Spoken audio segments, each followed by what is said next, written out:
Hello, and welcome to Let's Play The Sims 4 Nerd House.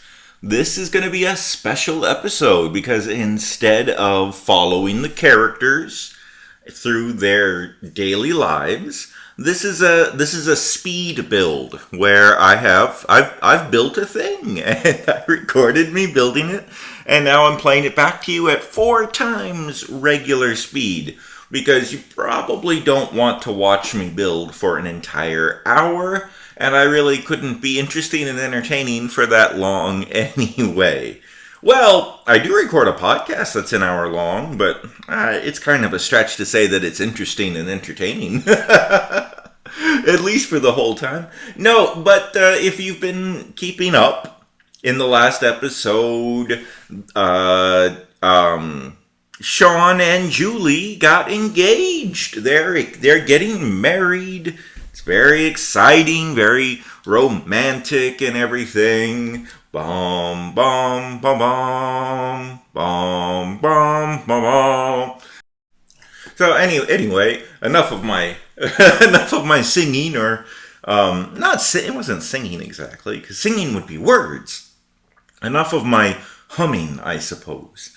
So this is going to be a park. Ideally, it would be like a generic regular park that's just set up to have events. So what we're building right here is where the actual wedding is going to happen. That arch is the item in The Sims that you actually click on to say, let's get married, let's have a wedding here. So that's the wedding arch. But I imagine that this space would be used for concerts in the park or for theater, Shakespeare in the park. 'Tis better to have loved and lost than to have never loved at all. I think that's Shakespeare. Anyway, yeah, that's probably from Romeo and Juliet, would be my guess. I don't know. It's been a long time. It's been a long time since I read Romeo and Juliet. But anyway, and of course, everything's being fancied up for the wedding.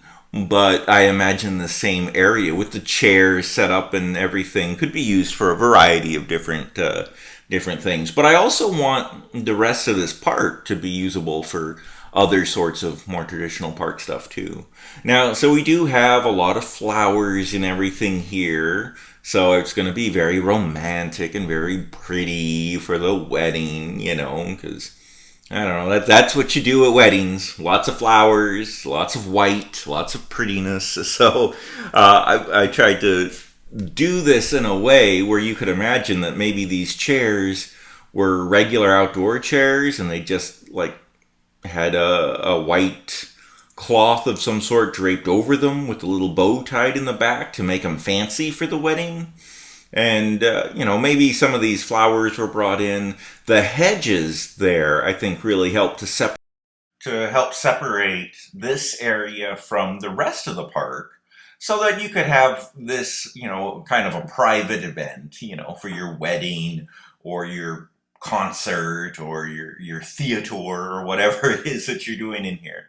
And separate this from the rest of the park so that you could still have kids playing football or frisbee or people barbecuing and stuff in the rest of the park, and everyone could kind of share this space, but still the people here could feel like they have a little bit of privacy. Although, realistically, we'll probably only use this park for weddings, because that's kind of what I am purpose building this entire venue for, so... It's like, but I wanted it to look kind of realistic. And while I've seen, I know lots of people get married in the outdoors in areas like this. I've never seen a park that was set up just permanently and specifically for weddings. So I wanted this to have the feel of a public park that had an area designed for public events that had been kind of converted specifically for the wedding, and everything could be taken down afterwards.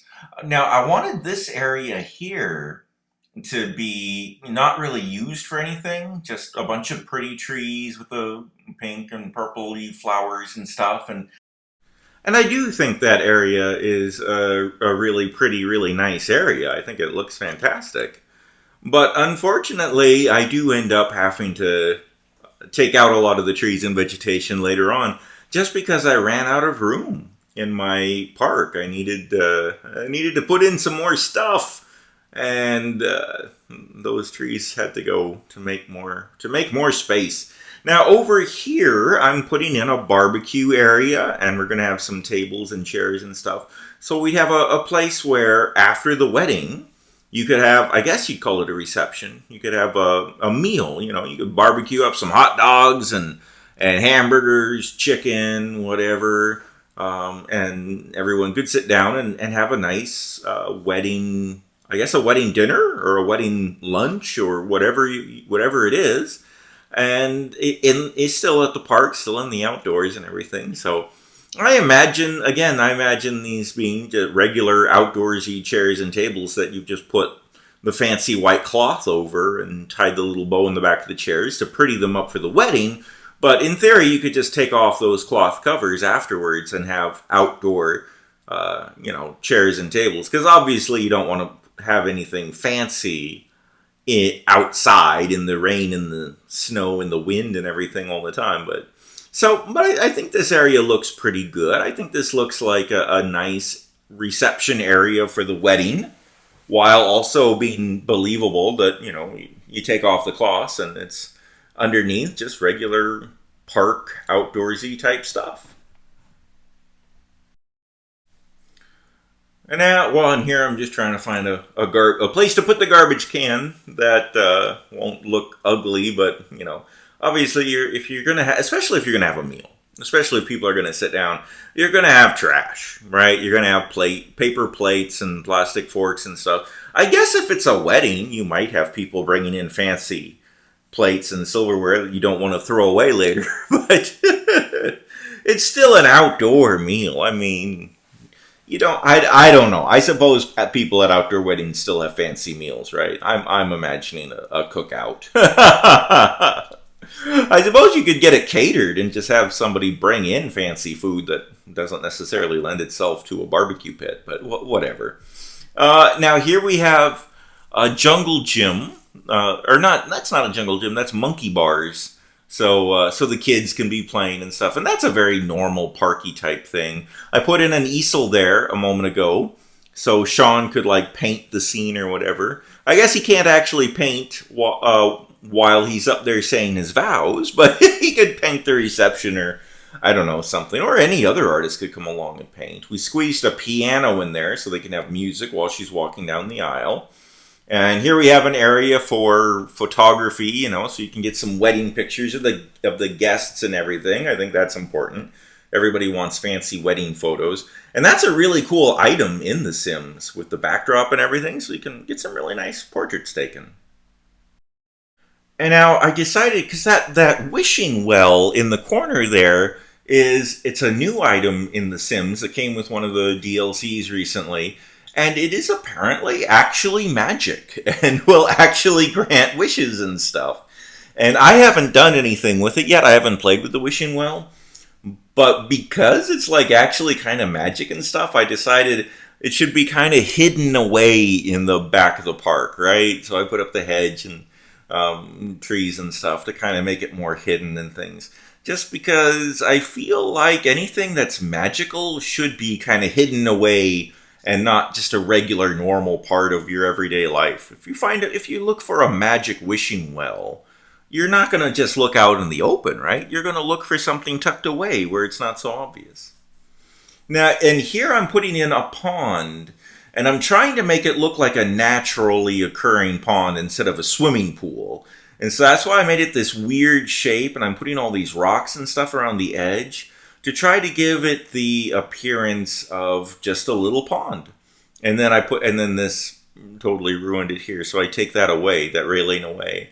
But here, with all the rocks and stuff piled up around it, especially with some lily pads and stuff, I think it's believable that maybe this little pond just existed Like maybe it's not a swimming pool, which is what it technically actually is. I think you could believe that maybe this is just a naturally occurring pond in the middle of a park, and I think it looks really nice. I think it looks the part there, and it kind of breaks up the monotony of it all being plants and things. Having a little lake just creates a little variety.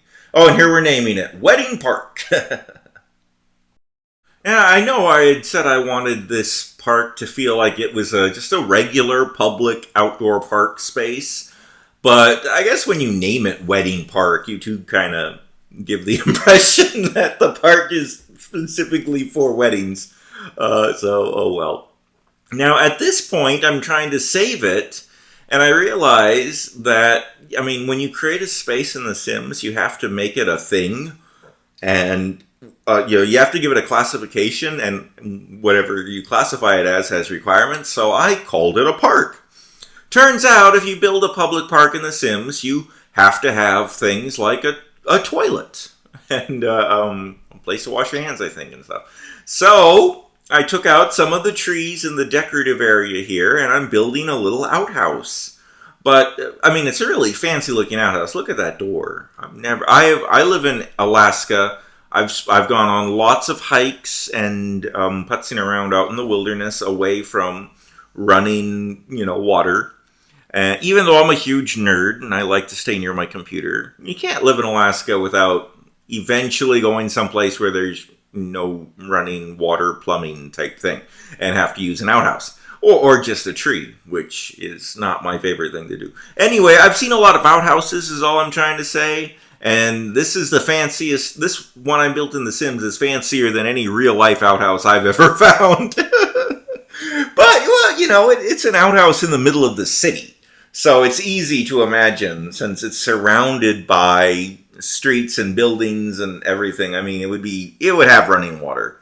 You wouldn't actually just dig a hole in a park like this in the middle of town. It's just so easy to just run some water lines and even electricity to it. So you might as well have a nice one. Especially if it's going to be a place for weddings.